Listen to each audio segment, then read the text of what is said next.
Hi, Rigsters here, back with another FH5 video. On the previous one, I did a tune and drive on Colossus without track width upgrade, and pretty much put everything else under the sun for this particular car with the stock engine. So on this one, I'm going to do two different things. One, I'm going to increase the front tire width profile to raise it from 19 to 20 inches. And I'm going to increase the front track width for the front by 1 and the rear by 1. And keep everything but the transmission gear ratios different.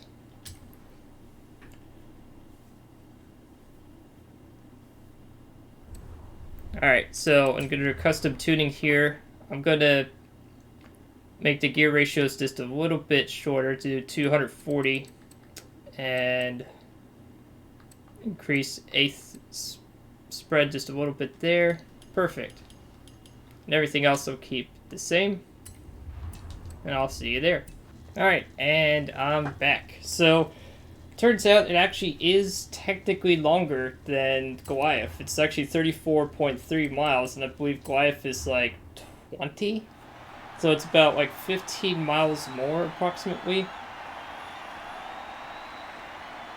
And so far, the upgraded tire track width and the rims seem to help a little bit.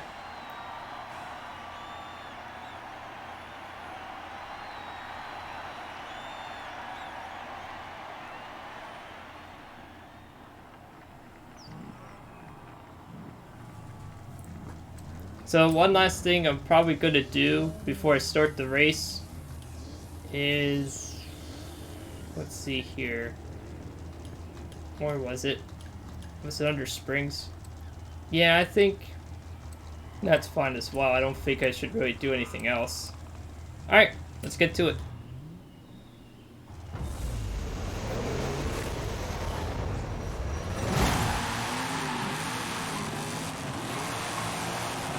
Alright, so let's see if we can finish better than 10th as well. That would be nice. So, why did I upgrade the width, or the track width, and the rim size for the front? Well, for the track width, it spaces out the wheels, so when you're under high G cornering, it provides a little more stable platform, so when the wheels start losing traction, it has more space to work with in terms of width, like extending out the wheels under G. That's what that intent is for. And for the rim size, well, normally it increases weight, which makes sense. Sometimes it helps with steering response in certain cornering situations, which this car really needed. So with those changes in mind, I think I'll do much better this time around than I did the first time. Also a little more familiar with the car, which will help. And so far, this is much better. So, increasing the track width by 1 for the front and rear, and occasionally, while not honking into walls, really seems to make this car perform vastly better. It's not as fishtail happy, but that doesn't help. Honking into walls is not healthy for your car. Or your wallet, for that matter.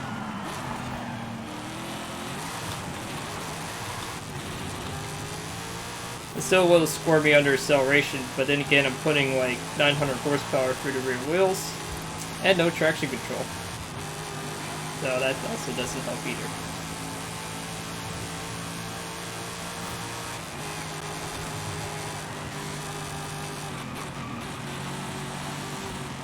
Yeah, some of these turns are very deceptive.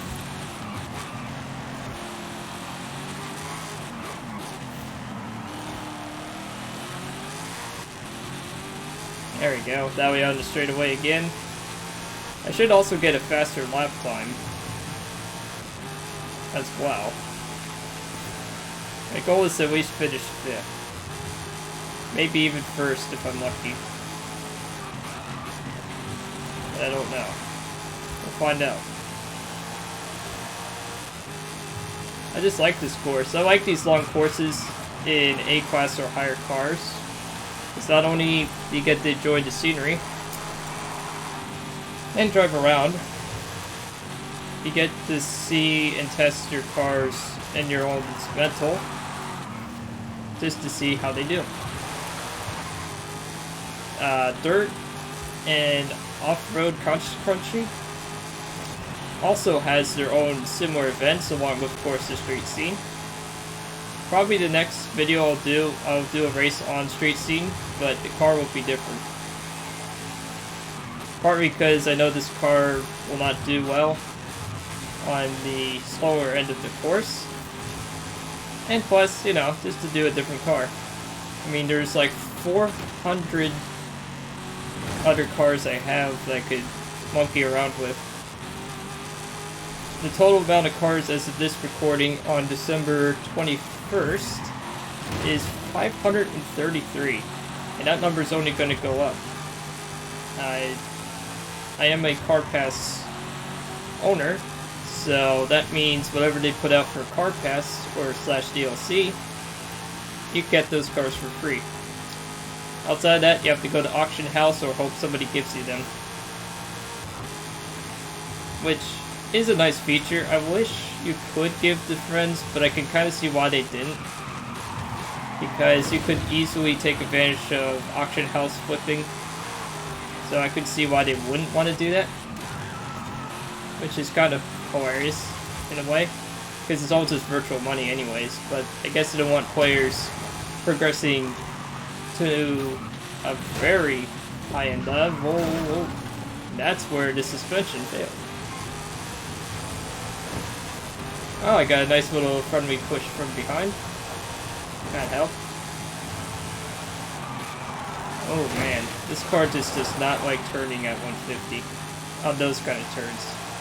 So that tells me that either something's wrong with the dampener or the roll bar. Or I might consider taking the extra rim down to 19s. That could also be a possibility, but it seems to help with response on turning, even though it adds weight.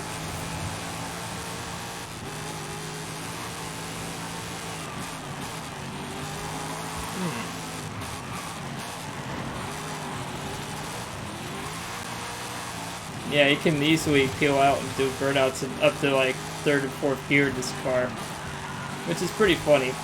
Now, if you haven't watched the previous video, this ZR1 in real life for the manual transmission had 6 speeds. The automatic was either 6 or 8 speeds as well. So it's not historical in that aspect at all. So yes, I do bounce off the right bumper sometimes. That can happen. When you have this many gears, I'm surprised I don't do that more often.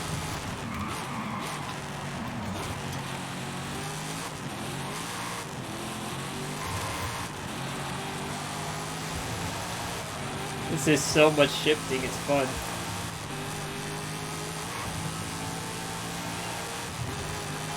There we go. Now, practically speaking, unless the car historically has it, I usually don't go beyond 8 gears for most builds. Like, for example, the Ford Bronco has 10 speeds in real life, so that gets 10 speeds. The Viper and Camaro in front of me historically had 6 speeds for their manuals. Viper only came in manual as far as I know. Camaro can have either an 8 or 10 speed automatic from that generation as well.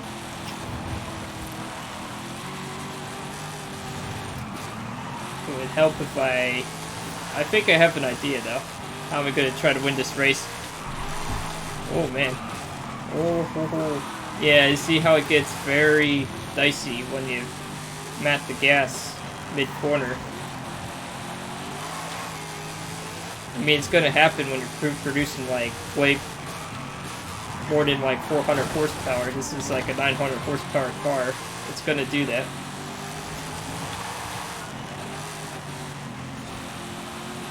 But unlike in 4, in 5 you have much more realistic grip, or at least more of a tire grip. That really helps. And the reason why I still insist on using semi-slicks over slicks is that one pattern I've noticed with slicks, at least in the non-time trial modes, is if you hit a puddle of water or it's like weird weather, since they only have, you know, no grooves, it can't put out the water. And if it is, it's like basically running on ice in certain moments. So they're really good in the dry, like these conditions, but if it's raining, forget it. You can't use it. Not to say you couldn't use it, it's just not very practical. Oh no, I got passed again. Are you serious? Oh, dang it. I hate hitting those walls. Really do.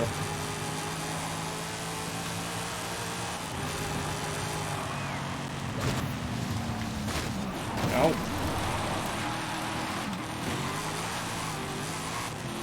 Well, I just don't want to finish the same position I last finished the previous time. That would be kind of silly. Come on. I want to at least be able to pass these guys. Oh my goodness. Cadillac just shot in like a torpedo. If you want to know where I referenced that from, is from Formula 1. I think it was Vettel or Rosberg that said that. And what happened was exactly what you saw with there, that red Cadillac back there. He basically dove right in front of him, braking extremely late and almost colliding with him. Which is pretty nasty. Although if the crash would have been survivable, since, you know, it's like less than 80 miles an hour, it still, you know, can hurt. And it definitely damages the car. And these are multi-million-dollar machines going fast around a track. Kind of a bit embarrassing. And also, not good for you. Or the car, for that matter.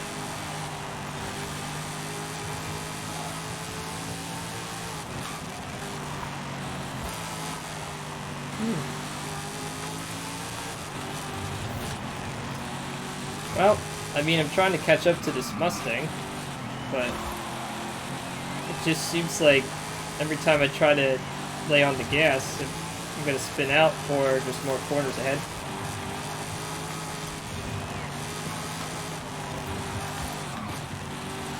There we go.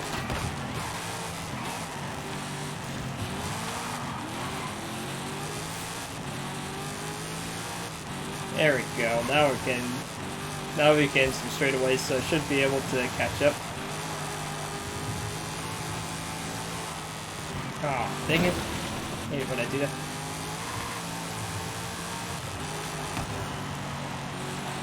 Come on.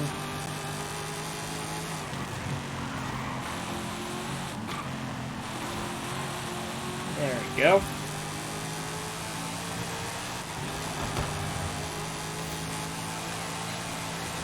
Now we're talking some speed. Yeah, I gotta slow it down though, because if I go too fast, I'm gonna hit the wall again. But this definitely is driving better. Now I can get some really good straights here.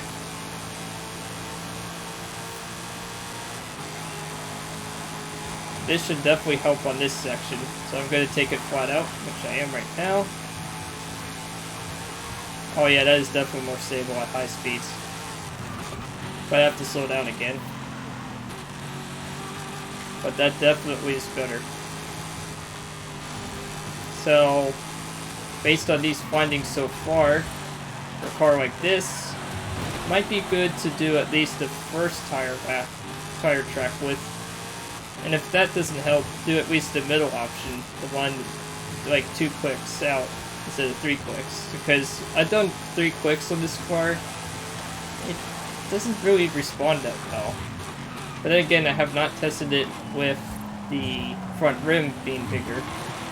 I tested that with the stock front rim size, which is 19 inches. It's kind of weird you can't increase the rear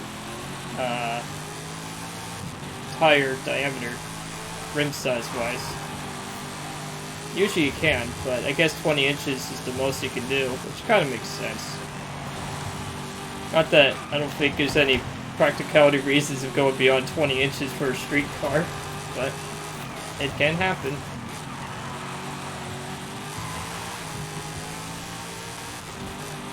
So, let's see, you're at 84%.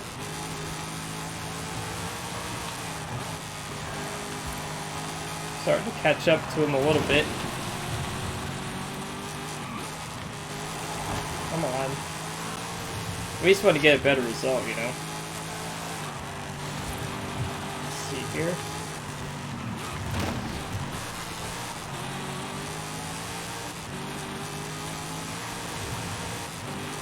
There you go.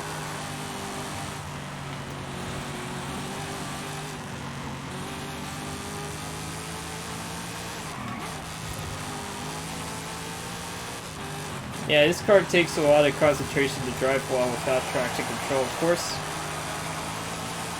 It was a bit beastly when it was first introduced in real life as well. I mean, you're making 600 horsepower for the rear wheels. It's gonna be a challenge. It's not an uncontrollable mess, though. I just butchered it by, you know, adding way more power than it ever truly had. And also insisting on not using slicks. But if I use slicks, it's probably would be a bit different. But I insist on the semi-slicks because, one, it's a little more realistic for most cars. Not saying you can't use it though. Probably would help. But I want to be able to use this car in more weather. Those grooves really do come into play in the rain.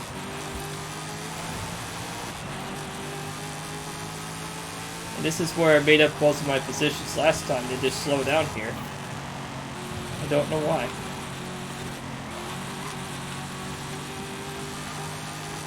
So I'm going to speed up.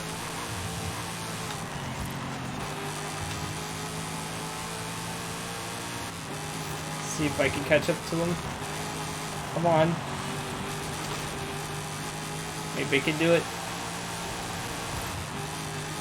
Come on. Oh, no. That's weird. They didn't slow down as much this time on those turns. Oh. Okay. Finished 10th again. Alright. Well, it means what it is. That time was a little bit better. Not by a lot, but it was a little bit better. And of course, it leveled up. Let's see what we get. By Cleo Williams, 1993. I'll send it as a gift. I'll send it to anybody. And just put my Xbox name in there. So if you find a Cleo Williams and it says Tank 9003, that's from me. Alright. Well, that's it for this video. So the track width did help. I still finished 10th, but the car felt more controllable. Upgrading the rib size on the front tires seems to have helped a little bit with stability, even though that increased weight. It's a handful to drive on that course, but I think it's fine. It's just have to tweak it some more. I still like the car and recommend it if you like doing these kind of things. So next time around, I'm going to do the street race, but on a different car. Hope you enjoyed this video. This is Rigsters Journey, signing off.